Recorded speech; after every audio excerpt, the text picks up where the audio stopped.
So the rig itself is made up of various different components. We've got one of Shape's double handles here at the front.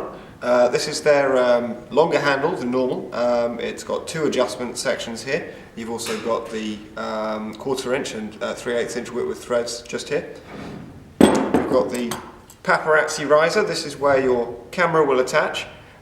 These front sections here, these bars that are supplied, will go through the double handles. You've got some 6-inch bars. These bars will go into the back pad. That's the back pad just here. It's padded. It has the attachment for a weight just here, and we've got a adjustable 15mm bar support just here.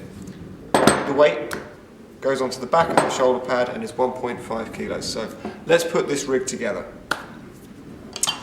First of all,